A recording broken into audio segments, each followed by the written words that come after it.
Breaking news, Fadiel Adams has been arrested.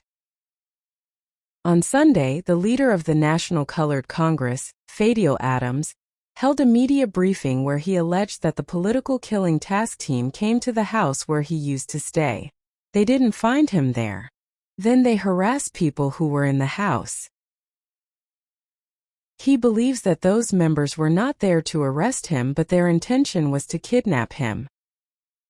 Please subscribe to the channel, like the video, and leave your thought in the comment section below. He alleged that, when these members arrived there, they didn't want to identify themselves and they packed their cars 100 meters away from the house, so that the people wouldn't take the number plates on those cars. He further said, if there is a J50 warrant of arrest against him, they must notify his lawyers. Then he will hand himself to any police station. Then today I woke up to the news that Fadiel Adams is wanted by the South African Police Service political killing test team. He is calling on Mr. Adams to present himself at his nearest police station in connection with the case of fraud and defeating and/or obstructing the cause of justice. The SAPS is in possession of a J50 warrant of arrest for Mr. Adams. And this is what Brigadier Athlenda Mate, who's the spokesperson of SAPS, said about that.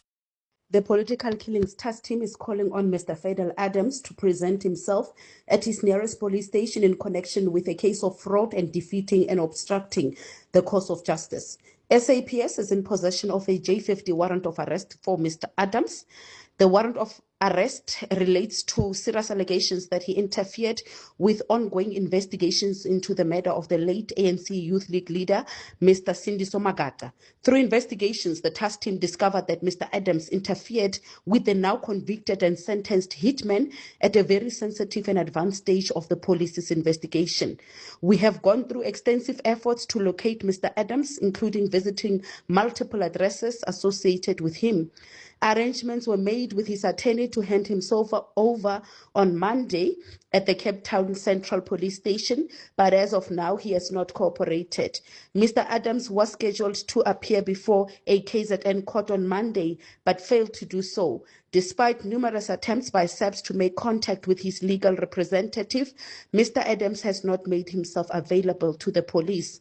The SAPS urges Mr. Adams to cooperate with law enforcement and hand himself over at his nearest police station without delay.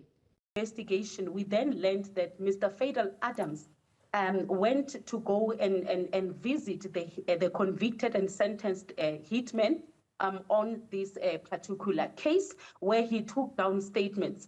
So while investigating, it then comes to our attention that he was there together with other people, where he took down the statement of this hitman. So the question is, in what capacity was Mr. Fadiel Adams visiting the convicted hitman? What type of information was he sourcing from that particular hitman? And that is when we presented the docket before the DPP of KZN and saw that he then saw that there is a case to answer by Mr. Fadiel Adams, because his actions constitute a charge of defeating and obstructing the cause of justice, as well as fraud, because Mr. Fadiel Adams is well aware that the political killings task team is investigating this particular case, and the case is still ongoing. The investigations are still ongoing. So in what capacity and what was the motive of him going there? And knowing that very well that he is not an investigator, he is not a member of the SAPS, nor is he a member of the DPCI, on what grounds was he visiting that particular hitman? ENCA interviewed Fadiel Adams in the morning concerning the news that he was wanted by the political killings task team. And this is what he said. When my attorney contacted them, and we have the emails, and said my client is happy to hand himself over, what is he being charged with? They didn't want to tell us. But now they can tell the nation. This is nothing more than a smear campaign. But Dumisani Kumalo, hou vir jou sterk. Fadiel Adams is coming. Fadiel, sorry, just for a bit of clarity on the statement that you brought to Parliament, if you can just give us a bit of detail of what was in it. The statement alleges by a convicted killer, the hitman, the man who killed Sindiso Magaka, one of our best. He alleges that Dumisani Khumalo is involved in the plot to kill Sindiso, because Sindiso was exposing corruption in KZN as I am doing in Cape Town. So this poor man was skilled for doing the right thing. But then the hitman takes it further. He says that we were escorted to the scene of the crime and from the scene of the crime by crime intelligence. Then he takes it a step further and says, oh, by the way, the AK-47 we used to kill that man, it was bought with the money from crime intelligence. Do SAPS react on this statement? No. What do they react on? The man that brings the statement to Parliament. Is this what South Africa accepts as policing? What I'm about to say now is not based on facts, but is what I've observed. Sindiso Magaka was killed in 2017. General Dumisani Khumalo came into crime intelligence towards the end of 2022. How could General Dumisani Khumalo facilitate the killing of Sindiso Magaka while he is not part of crime intelligence because he joined crime intelligence in 2022 and Sindiso Magaka was killed in 2017? I think the reason why there is this case of fraud is because Fadiel Adams influenced the hitman because the hitman has got nothing to lose. He's convicted anyway, saying he should implicate General Khumalo. He shouldn't go down alone. He should implicate General Khumalo as the one who is the head of crime intelligence and as the one who facilitated the killing of Sindiso Magaka. When General Mkhwanazi was testifying in the Madlenga Commission, this is what he said concerning the issue of Sindiso Magaka and the role of General Khumalo there. The case, the famous case of the murder of a politician at Mzimkhulu in KZN, Sindiso Magaka. General Khumalo at the time was a brigadier. I said when I presented here, General Khumalo used to work under Operational Response Division, coordinating operations. He only arrived at crime intelligence most recently, 2023, if I'm not mistaken. 2022, I think, end of 2022, 23. When these arrests happened back then, he was not anywhere close to crime intelligence. He was a brigadier. He's the one that was leading the team that cracked that investigation of Sindiso Magaka. He's the one that found that the firearm that was used in the murder of Sindiso Magaka and the vehicle that was used in the murder of Sindiso Magaka are the resources that came from crime intelligence. It's General Khumalo that found that. And it's him that caused about at least 30 police officers to be arrested that were part of this criminality that are happening in KZN involving the murder of politicians and others.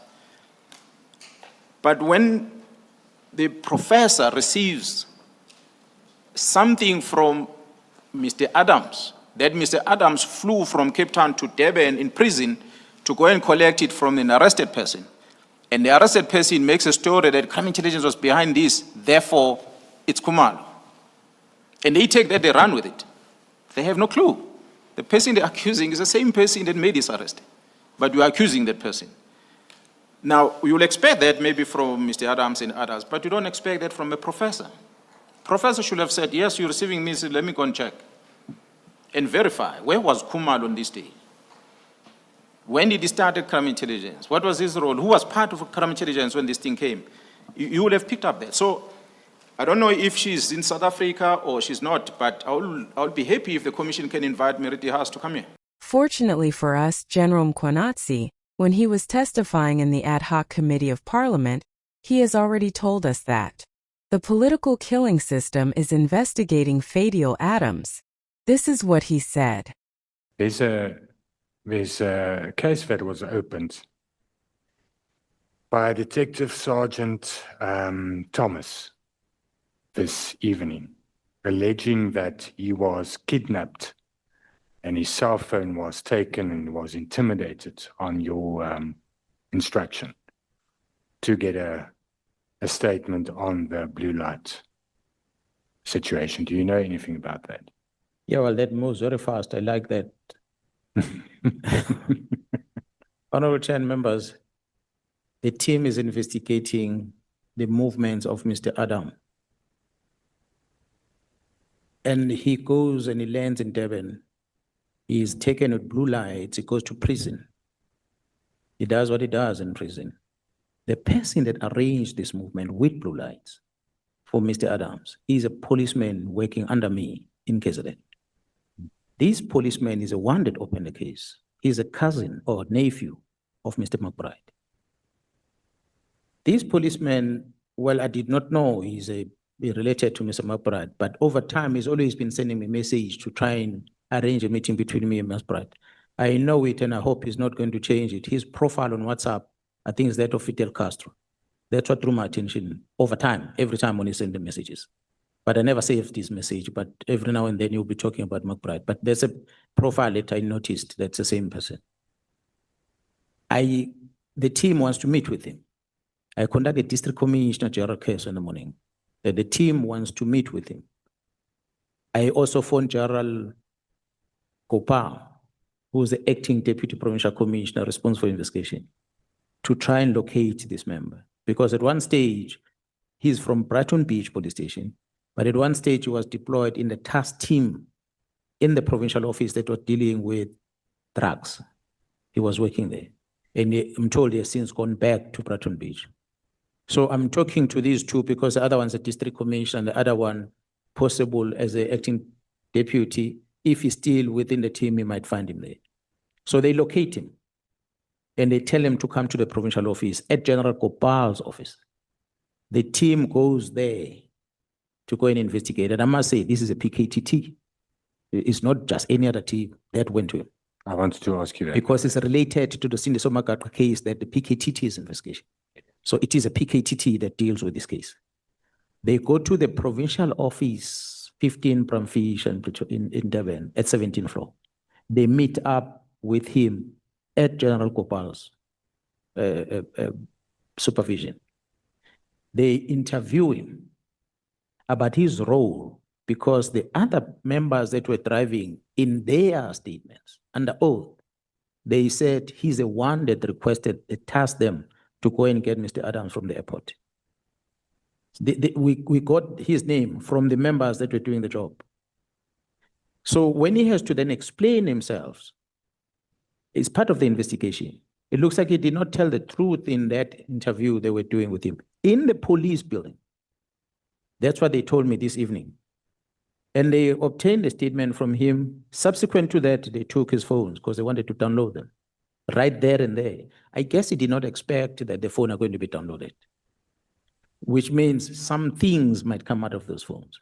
So they downloaded his phone. When they finished with him, he allegedly went out. When they were done, they all left. He went straight to the police station. He talks about kidnapping. So it's an investigation IPAT must take and investigate, I hope. And so he can be able to tell, how did he get into the office? Was he forced to come to the office? What happened in the office? There are cameras there in the building. And when he left, at what stage was the kidnapping?